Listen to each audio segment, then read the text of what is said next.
Hello everyone and welcome to Autocrat.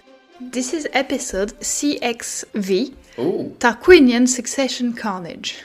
Nice, and you haven't hijacked my numbering system for Roman numerals in quite a while now. Refreshing.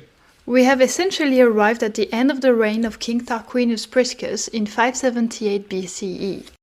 Let's now see how exactly the end of his rule comes about and what happens next. Before we do that though, we need to essentially witness a soft coup within the episode. Oh! This is because the early part of this episode will basically be about some random boy. Okay, do tell. Now this boy was a resident of the palace, but was not a member of the royal family, okay? Mm-hmm. Of a night, his head set on fire. That's okay, random. This caused a panic, as it would do, and everyone rushed to him. And this included King Tarquin and Queen Tanaquil, who were told there's a random child with his head on fire. One of the palace staff rushed to fetch water and was going to put out the flames when Tanaquil stopped him doing that. Why are you doing that, Ma? She stated that the little boy shouldn't be disturbed, but instead she should go on sleeping. And that's right, he's still asleep, even with flames all round his head. What goes on through someone's head when they see a sleep child with their head on fire and think, well, that seems about right. Yeah, it's weird. After a few minutes, the boy woke up and the flames were then put out. That's nice of them. Tanaquil turned to Priscus. She said that this was a sign the boy would be a boon to the royal family and needed to be raised by them with that in mind. That's right. What's a boon? Like a benefit. Okay. A good thing. That's right, this was an omen the whole time. From this point on, this child was treated like a member of the royal family and grew into an admirable young man by the will of the gods. Okay. When Tarquin needed somebody to marry his daughter to, remember, one of the Tarquinias, he couldn't find anybody better than the young man. Okay, so then she get engaged to him? Yes, Tarquinia was engaged to marry him. Now, should we give him a name? I feel like you might like this guy to have a name. How about Servius Tullius? Oh, by a massive coincidence, you've picked the actual name of the young man. What a coincidence! Whoa! It wasn't written in the script, that was a coincidence. We should talk a bit about who on earth this person is. Tullius's mother was a woman called Ocrisia, who had been the wife of a certain Spurius or maybe Publius Tullius. Eutropius says that his mother Ocrisia was of noble birth, and Tullius's family were Latins. Ocrisia had been taken prisoner during all Priscus's many wars and brought to the king. She had either already been pregnant when captured, or else became pregnant shortly afterwards. Dio doesn't say this, but it wouldn't surprise me if Tullius was the son of Priscus, bearing that in mind. Especially given how interested Priscus was in Servius Tullius, as we'll see. Yeah. Now, the fire incident happened when he was a boy and fell asleep in a chair, according to Dio. So, he was asleep in a chair and we get flames coming around his head that somehow don't kill him or hurt him. It's an omen. Tullius was born in about 607 BCE, making him about 19 when the stuff from this episode happens.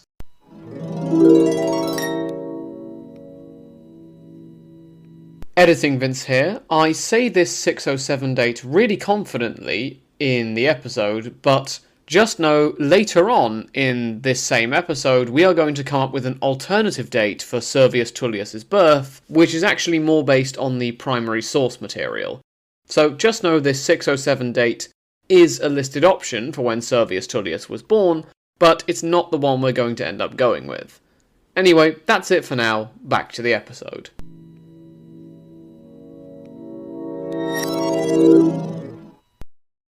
As we said, he married Tarquinia, daughter of Priscus, and he had 2 daughters. They were called Tullia and Tullia. Oh, okay.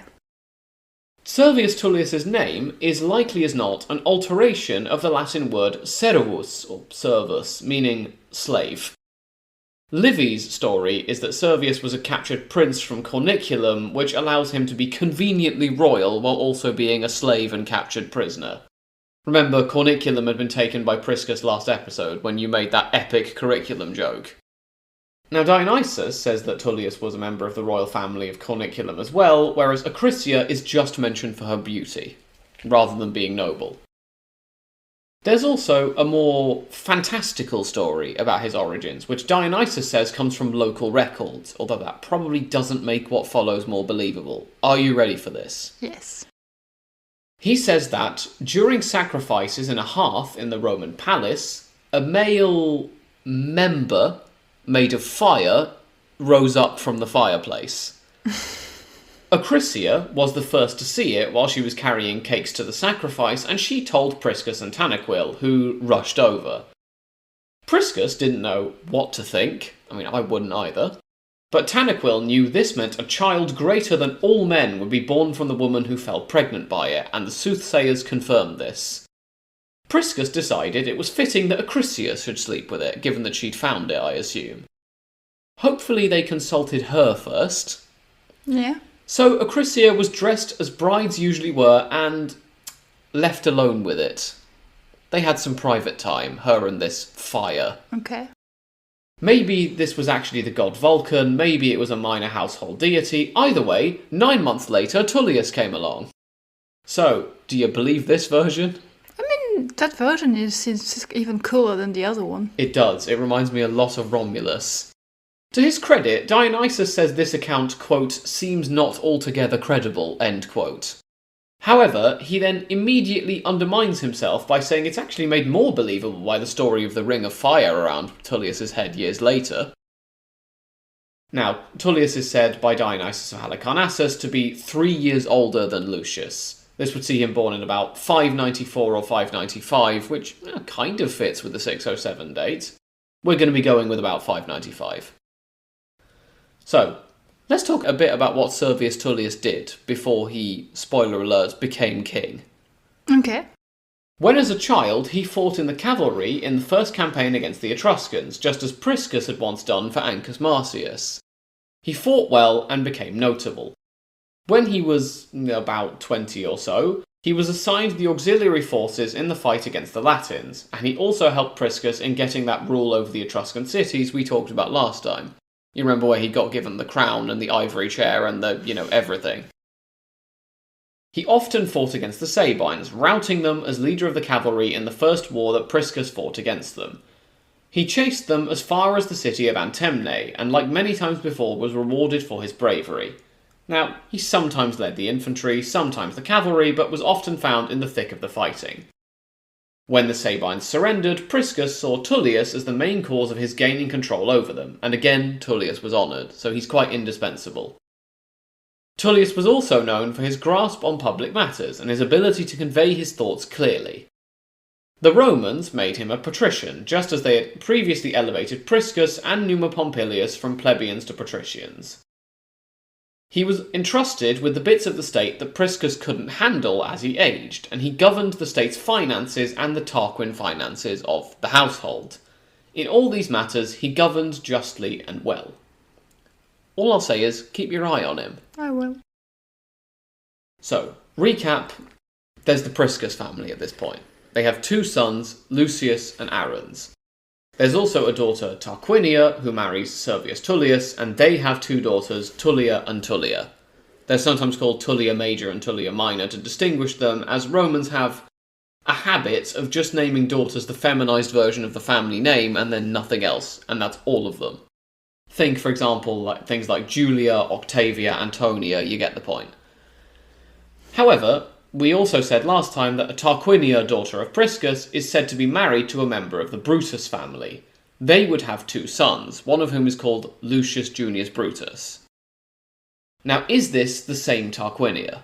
I mean, maybe, but it could be the other one. Livy only mentions one of them by name, so by that logic, this Tarquinia might just have married twice and had 4 kids. However, the Wikipedia page for the Tarquin family notes 2 individuals both called Tarquinia, one of whom is the mother of the Brutus brothers, and the other of whom is the wife of Servius Tullius. I mean, you can pick what you like best. I personally am inclined to the 2 sisters theory, but what do you think? I think also the 2 sisters theory, that makes more sense. Nice. Nice, we agree. Oh, well, no, then... Oh, then you're going with the other one. No. Emperor Claudius, centuries later, believed that Servius Tullius might actually have been a mercenary originally called Mastarna, but the point is, he's not as high a standing originally as the royal family are, but he's in the royal family now. All of that settled in your mind? Yeah. Good. We're now in year 38 of the reign of Priscus, 578 BCE. We're going to have to reintroduce some characters we haven't seen since 616 BCE at this point. These are the sons of Ancus Marcius. You remember them? Mm-hmm. There were two of them. A later Marcius family will claim descent from them in future, but they had been near adulthood when their father had died in 616 and Priscus had usurped the kingship. Well, by now, in 578, they're about 50 and 47 years old. Okay. They probably have families of their own by now. Well, they're not happy with the political reality of the day. Are they not? Why? They resented Tarquinius Priscus for having sent them away during the election of the fifth king and robbing them of their father's throne. Now, this situation, wherein an Etruscan immigrant was a king of Rome and they weren't, was already bad enough. However, now, given that Servius Tullius was becoming such a prominent figure, and let's face it, probably going to succeed him, it would descend to the level of slaves. Gasp. They felt that the child of a slave woman was quite a climb down from the divine Romulus a century earlier, so they resorted to desperate measures. They did. They plotted to kill the king. After all, if Servius Tullius died, King Priscus would just find another son-in-law, and he would have more resources at his disposal to enact vengeance than the son-in-law of a dead king would have. They selected 2 shepherds to carry out the deed, because they're not going to get their hands dirty. Gross. The assassins tried to get Priscus in the forum, but couldn't find him there, so went to call on him in the palace. On a particular day, they wandered up to the palace and started a loud and obvious argument with each other. Okay. The king approached after a royal lictor could not get them to go away, and so he was called in to weigh on whatever the matter was. Do you want to make up what they were arguing about? About who ate the last strawberry at lunch. Fine, about who ate the last strawberry at lunch, that's now what they were arguing about. Priscus was deep in thought, listening to one of them, presumably complain about the other guy who didn't have the strawberry, Your Honour, when the other one got behind Priscus with an axe and broke his skull open. That seems a bit of an overreaction for a strawberry. It does. They ran off, leaving Priscus on the floor with an axe in his head. Yikes. The 2 men were, however, captured and a crowd formed. At this point, Queen Tanaquil sprang into action. She closed the gates to the palace and dismissed everyone. She then made some sort of potion to save her husband's life. However, within a few minutes she had to call Servius Tullius to her side, as the king was dead. She took him by the hand and asked him to avenge the murder. However, she also called him to action. Because this was an action? Yeah. He needed to act fast and take the throne, seemingly knowing that the sons of Ancus had done this and wanting to prevent them from seizing power. Servius Tullius was the child who had a ring of fire on his head in prophecy of his taking the throne, so, please take it, we don't want those people in charge. While this speech was being made, though, the common people were getting rather restless and out of control. So Tanaquil rushed to an upper window and flung it open. She told everyone to stay calm. The king was still alive. He was in the hands of doctors and would soon recover. In the meantime, though, Tanaquil asked, could everyone obey Servius Tullius as a sort of vice-king? So, Servius now began showing up in the purple-white royal costume. So he basically became like the king. Yeah. For several days, he hid the death of Priscus, although still sometimes saying he would have to send cases to Priscus if he didn't judge them himself. The scheme was that Tullius would become king, but would surrender the throne to the sons of Priscus when they became adult. They're 13, so they're close. When opportunity and Tanaquil had come knocking, Tullius hadn't let the situation escape him. Only Ocrisia, Tarquinia and Tullius were in the room with Tanaquil after the rest was sent out when Priscus died and this plan had been detailed, so no one knows that Priscus is actually dead and that Tullius is kind of taking over. The fear had originally been, after all, that the sons of Ancus Marcius would just kill the children of the Tarquin family, given, obvious family rivalries. However, Tullius is now looking fairly stable, right? Yeah. The sons of Ancus, when they heard the news that the killers had been seized and the king was still alive, fled to Suecia Pomatia. Servius now looked to make his own position better. The assassins were brought before the Senate by Tullius after he was secured as regent and killed, and it was only then that Tullius formally took power. He buried Priscus with much honour and ceremony. The sons of Ancus were a threat, but so were the sons of Priscus himself, Lucius and Arruns, and the sons of Ancus have run away to exile again, so they're not an immediate problem. And we will see what he does next time to try and stabilise the situation with his brothers-in-law. Okay.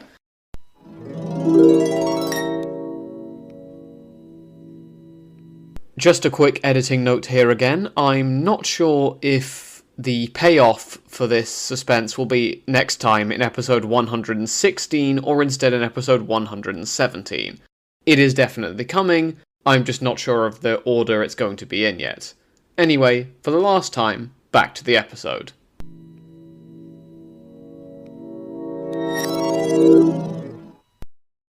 Now, the historian Orosius doesn't really weigh in here when it comes to the early life and career of Servius Tullius. You can tell he really is summarising here. Appian still has nothing, and he won't do until we get to the 7th king. Okay.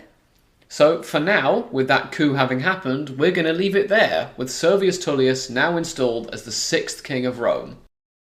And, I'm also going to say, the penultimate king of Rome. Ooh. We have one more after this. And then we have who? And then no one. Oh. He will be the last king of Rome, this man's successor.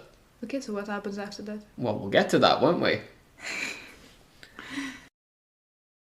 On that note, that brings us to the end of this episode. Yes, we hope you enjoyed it, and until next time, have a great week, everyone. Oh, and by the way, just a little note.